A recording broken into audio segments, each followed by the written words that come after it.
Today we will be discussing about error bar plots. So let us see first what error bars are. So error bars are used in graphs to represent the uncertainty or variation of data points. Here the short error bars indicate high precision and says that the values are concentrated, while long error bars suggest that the values are more spread out and less reliable. Error bars can be descriptive or inferential. Descriptive error bars show the spread of the data around the mean, often representing the standard deviation of the dataset. They can also indicate how spread out the data are around the mean value, with a small standard deviation bar indicating low spread and a large standard deviation bar indicating high spread.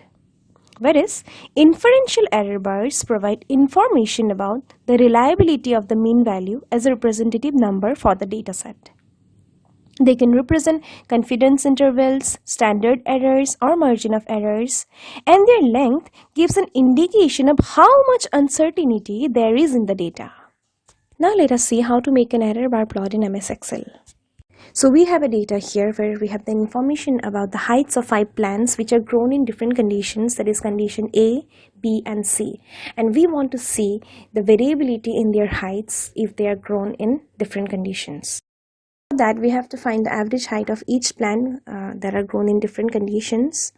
And for that we will be using the average function which is already inbuilt in MS Excel.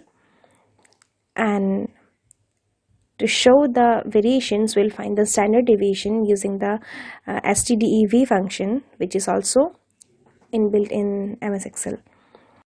Now to make an error bar plot out of it, we will select the plant column and the average column because we want to see the variation among the mean height of the plants. We will click on Insert, go to Charts and press on Scatter. As you can see, the plot looks like a dot plot, which I have mentioned in my previous video. Now to add bars to this plot, that is error bars, there are different ways. Now to add bars to this plot, we will click on the plus symbol that is given in the right side of the graph, go to error bars and then to more options.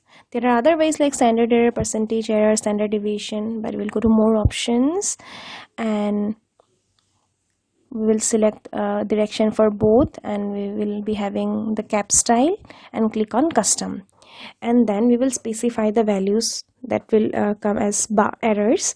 For that we will select, for the positive error value we will select the standard deviation value for positive, and for negative we will select the standard deviation value as well and click on OK. And we don't need the horizontal line here, we'll just delete it. Yeah, so our error bar plot is ready. You can also customize it according to your own style.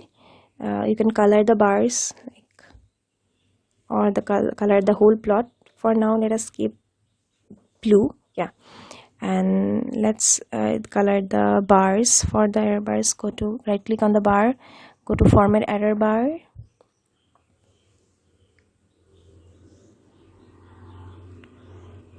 go to color, or you can